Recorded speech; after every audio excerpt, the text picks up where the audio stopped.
Welcome to Bitstorm, a comedy game design podcast by two guys who know nothing about comedy nor game design.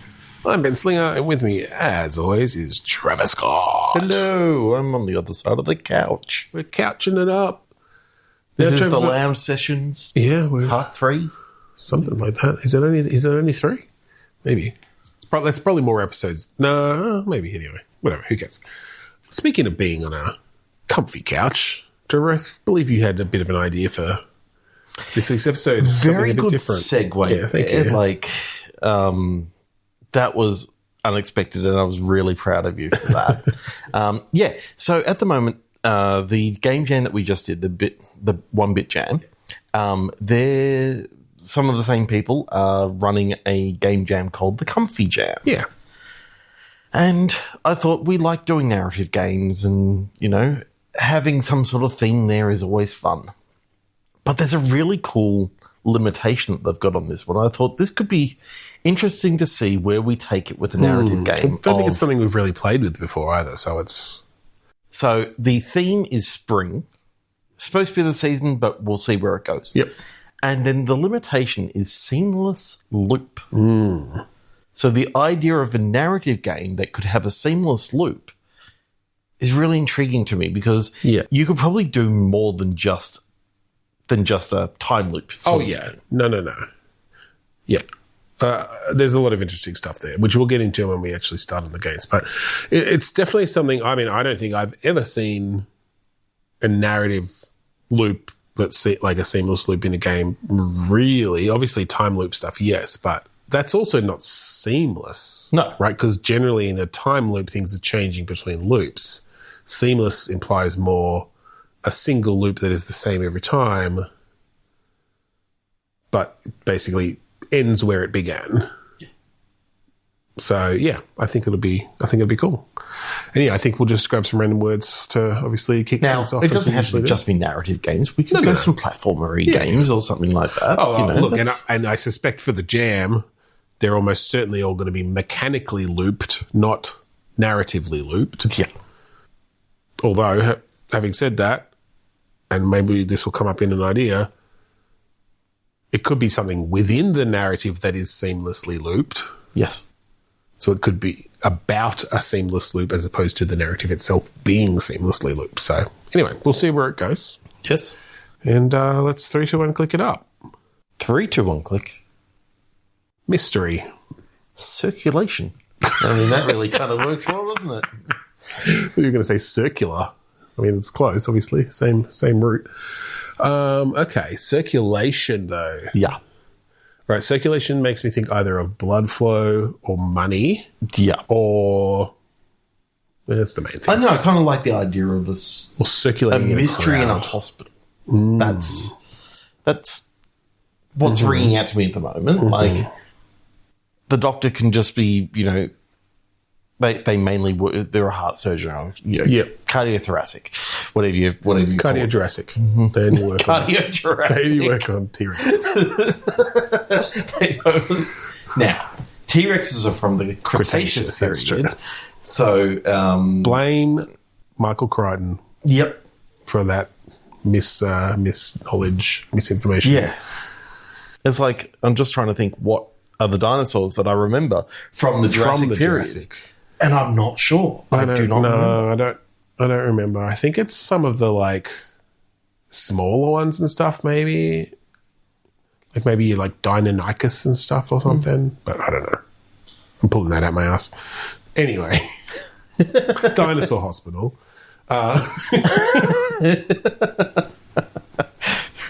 Paging Dr. Crichton. Paging Dr. Michael Crichton.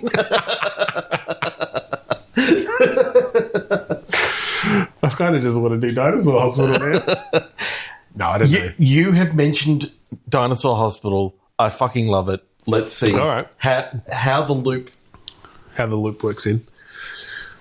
I'm just picturing how a heart surgeon who is a T-Rex would work with the tiny hands, tiny arms. It's great, isn't it?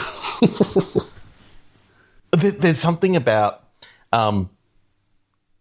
this weekend just passed. Well, maybe we don't say this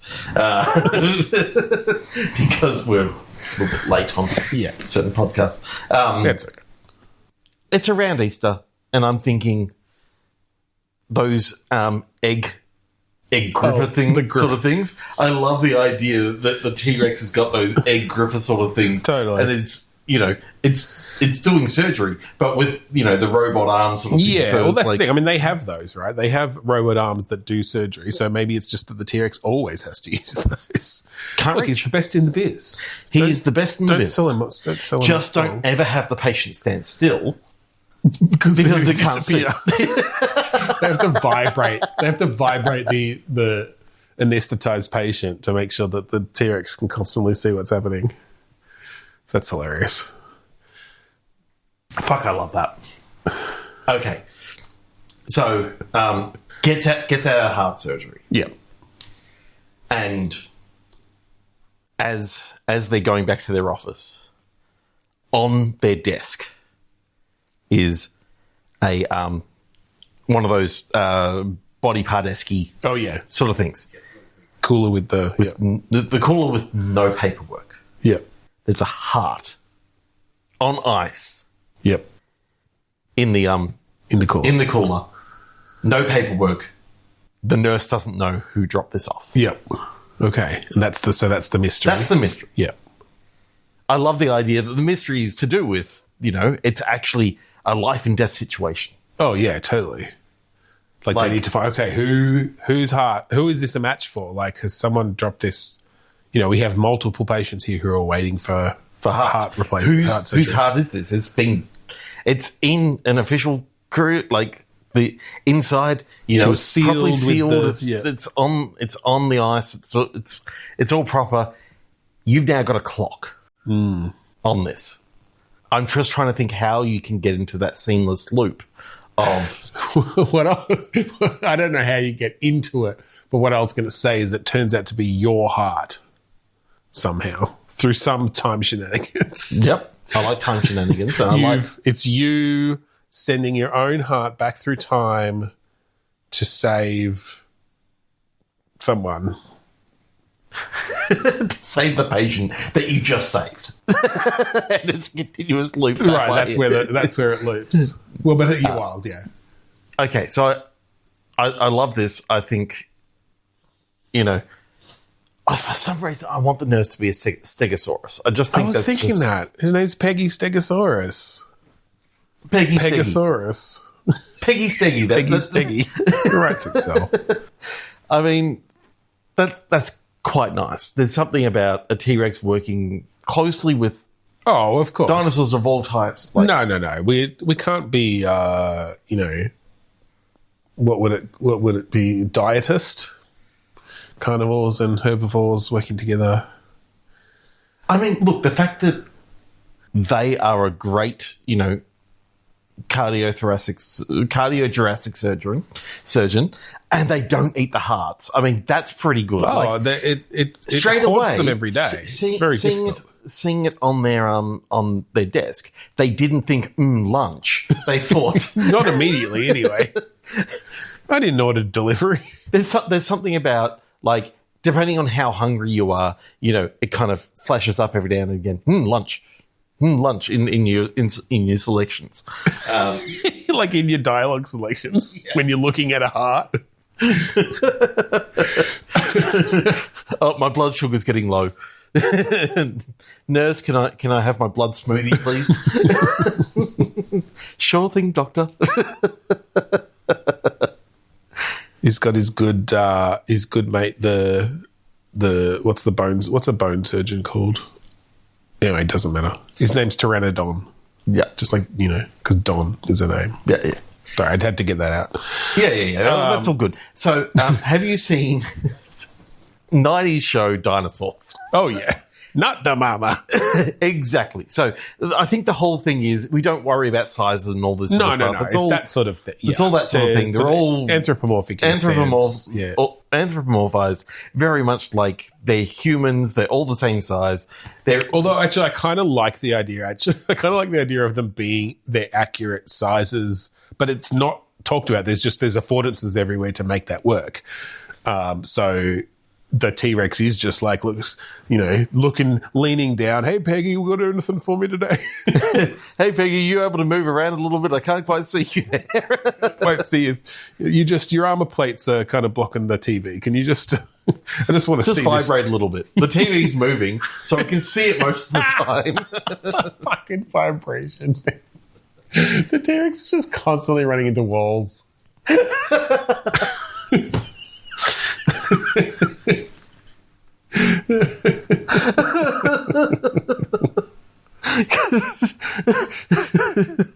So he has to have someone go around with like one of those vibrating massages, like a tuning fork. Oh yeah, It's like just resonate the walls. We have a slight resonance all the way through.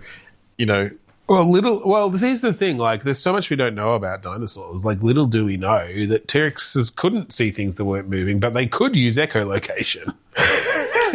Unfortunately, their echolocation was their roar from Jurassic Park, so that bit was accurate. So they're just walking around. It's just so they can see.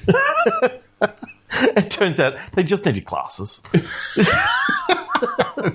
got glasses on. The thing is, he can't put it on himself because he can't reach. He's got like he's got like these long sticks that he can rotate up to like get them on his head and then disconnect them, and it just sits there. There's something about that. He's got the little robot arms, and he goes into his office to go eat some food, and he grabs the little robot arms again and just feeds himself. But he has to that. switch to his out of surgery robot arms, right? Yes. For cleanliness, for hygiene. Okay, I fucking love this. I love Peggy Steggy. I love Pteranodon. Yeah, I'm just trying to think when this whole mystery thing goes down. Yeah. He obviously needs to work out, where did this heart come from? Yes. So works with IT. Okay. To find out, they're trying to go through the cameras, trying to see which delivery person dropped. Right, gotcha. Oh, which delivery company delivery saw dropped it off. Yeah, Deliversaurus. Yep. Which Deliversaurus actually dropped it off. I've literally been sitting here trying to think of puns for like Uber Eats or DoorDash or whatever, but I haven't done anything yet.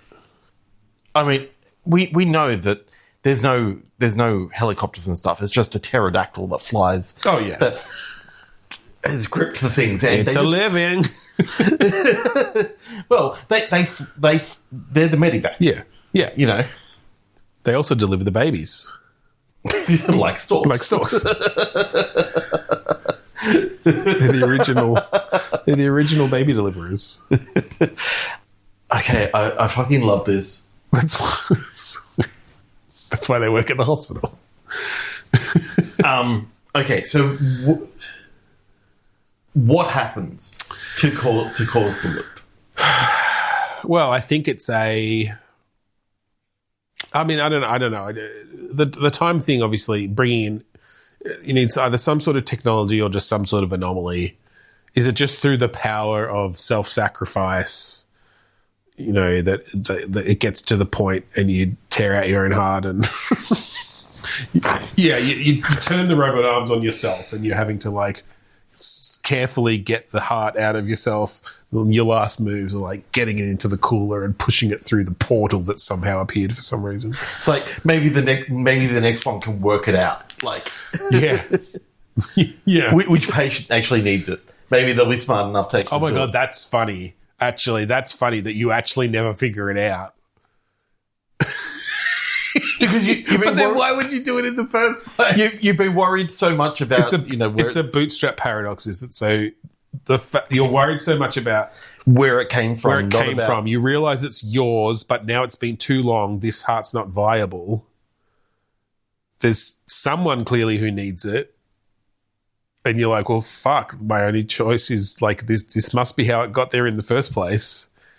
I'll tear it out, send it through the thing, and maybe myself can work out next time who it needs to go to. Yeah. But of course they never can because it's put this post-it on it and they put the post-it on it. Oh, do we let it be different this time? And they push it in, and just as it closes, the post-it falls to the ground. Yes, you just see the post-it fall to the ground.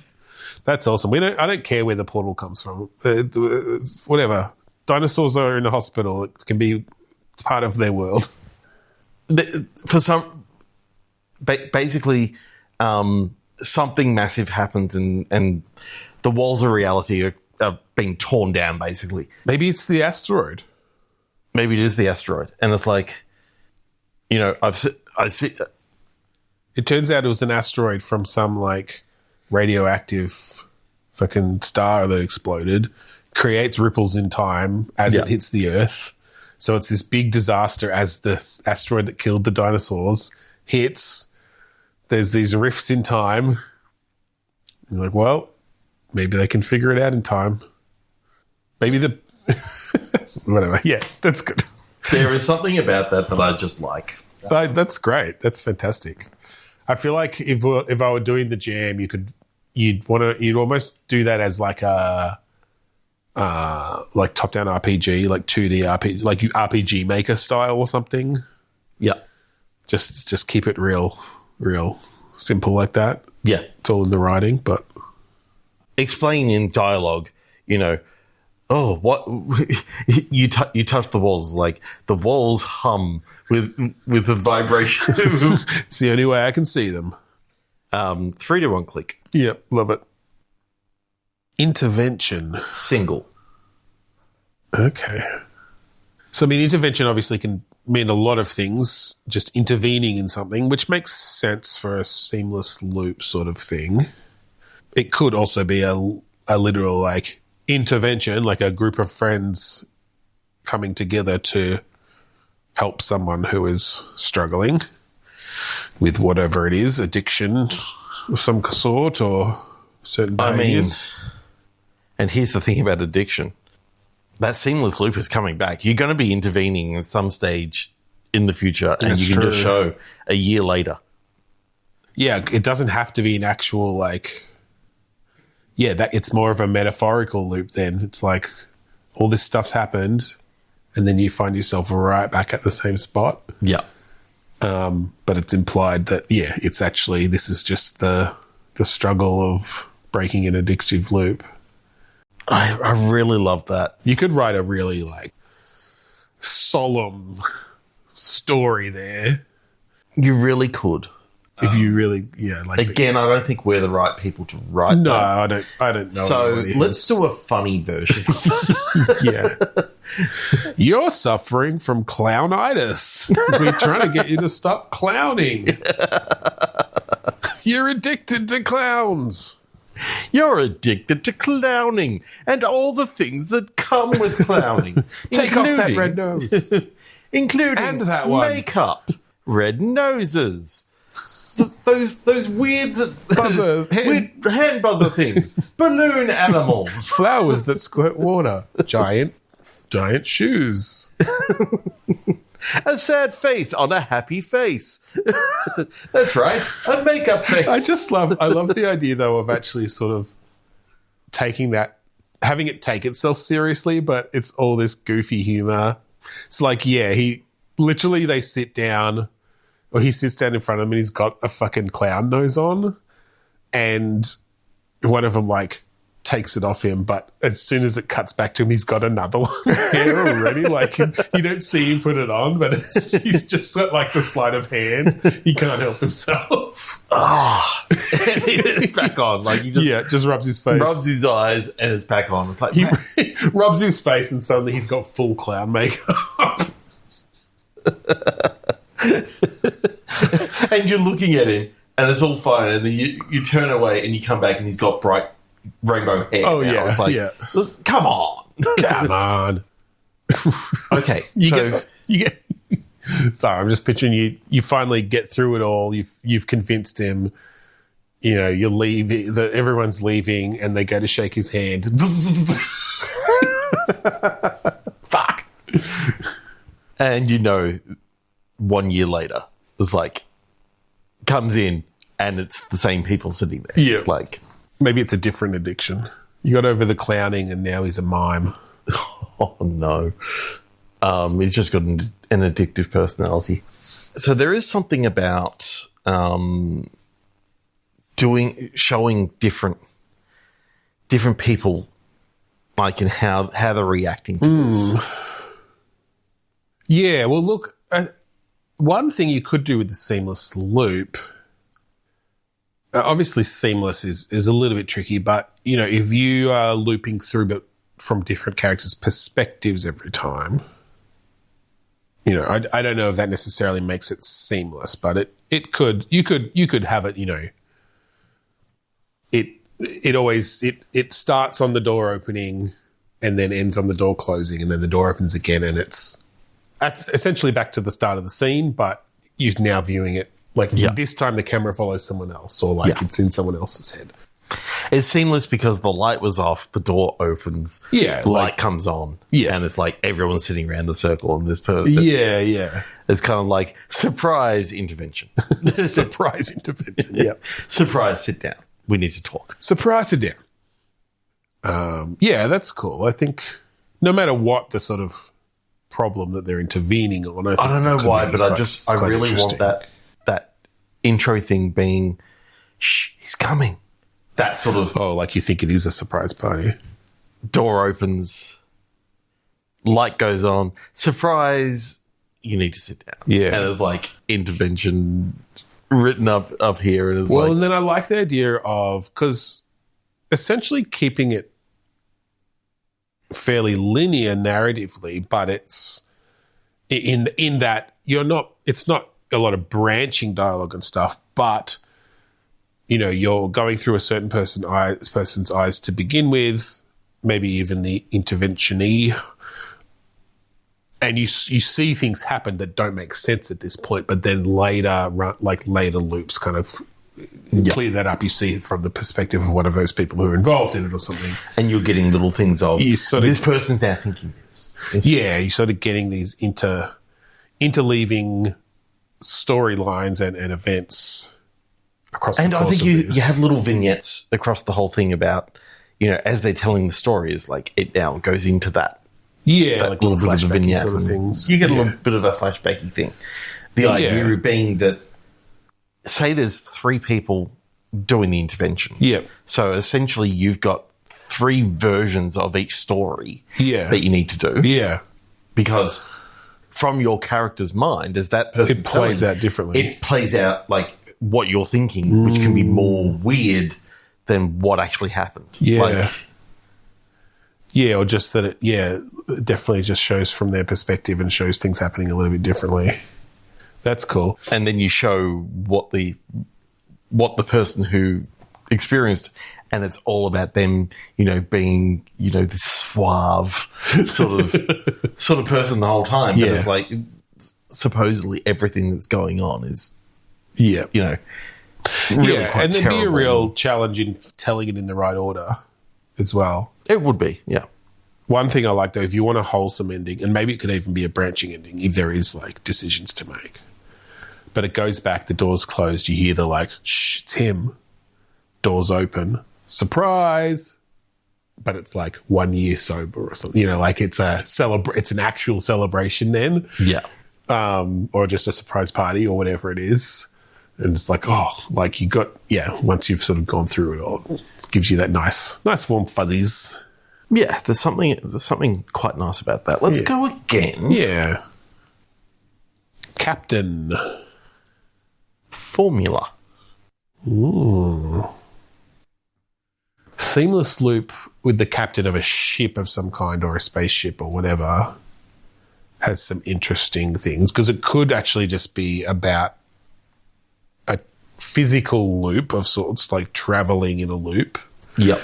And what that means. Like maybe you're as a captain of a ship, your job is to just sail around this island constantly, like making sure nothing gets off the island or something, you know. I mean, that's where, you know, a security guard and all this sort of stuff like could actually come in. That because I mean, a captain doesn't have to necessarily be, you know, captain of a ship or something like that. Sure. It's like just military captain of sorts, or you know, I'm sure that in, you know, the leader of a security guard could also be called a captain or something like that.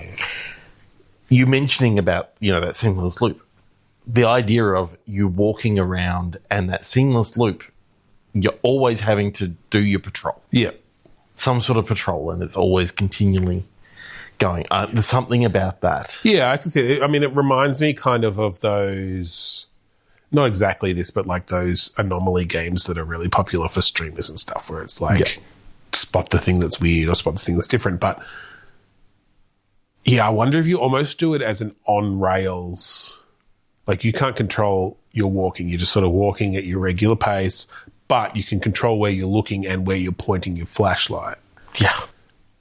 I like that you're a security guard at like some big medical science or some sort of... Well, yeah, because what formula. So the idea of you are at this facility, you're the security guard. Yeah.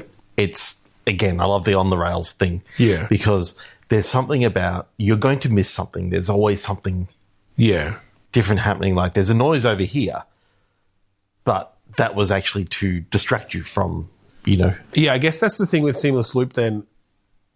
The on-rails works until there's a character reason for them not to continue walking around. So do we keep it on rails but have the character react to things in some sort of natural way? And then they head back into their loop. Yeah. Into their patrol. Because I guess it doesn't have to be that the loop is the same every time. It's just that it's essentially that it starts and finishes at the same spot. So exactly. Yeah, that's interesting with it being on rails, so that if you essentially like you're controlling it then by seeing stuff and like focusing your torch on it.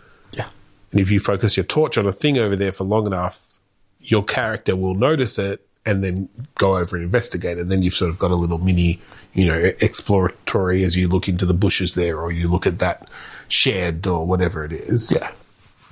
But you have to have been observant enough to have seen it in the first place. Yeah. Yeah, that's cool. The idea of you being able to interact with, like, you can move the mouse around to sort of look around or whatever it is, and then you can effectively click to stop and notice. Sort of yeah. And so you get if minimal, there's something there, then you get minimal stuff, but you can sort of. Well, then I kind of like the idea that your presence, like I think we want stuff repeating. If you've walked around 5 times, you'll hear the same noise at a certain spot every time. But and for that first one, it might just be, if you look at that, you go and see something and it's whatever. But I think you build it up into figuring out like, when I shine the light on them, they run over there. And so I have to shine the light somewhere else, or I have to like hit a switch, or I have to, walk, focus on that thing. You sort of almost build up these events that need to be played out in a certain way. Otherwise, even if you don't do it, it's like, oh shit, I'll get that one next time. All right, what else have we got? And with enough density of stuff that it's still interesting to go on to the next thing. You don't feel like you have to sit there and wait to come all the way back around for that. It's like, oh no, I'll try to figure out this next one. It's almost like a loop of puzzles, or vignettes that you're sort of working your way through and figuring out the right sequence. Yeah. That could be really cool. That is really cool. Let's do... let's call it there. So if you want to find our previous episodes online, you can go to bitstormcast.com. Check them out there. They're all up there. Getting close to 500 episodes on our feed, which is... On our Bitstorm feed. Feed. Including our previous podcast. We're over 500. We're over 500, that's true. So we missed that, actual like milestone, but we'll try to remember for the Bitstorm feed milestone. Getting very close. And also go to bitstorm.games and check out stuff we're working on there. Yeah. So if you like the song that we play at the start and end of each episode, that song is called Mount Defiance off the album Containment Failure by the band Kuradust that we used to be part of. It was a good time back in 2009. Technically. We technically are. We never properly disbanded. Yeah. There was no formal funeral. There was no formal funeral. There was just Ben going off to Vancouver for a few years to meet his now wife. Pump out a few kids. A few. So that's right. Thank you again for joining us this week on Bitstorm. I'm Ben Slinger. I'm Trevor Scott, and I'm using my little robot arms. Peggy Steggy, I need my blood smoothie. Welcome to Bitstorm, a comedy game design podcast by two guys.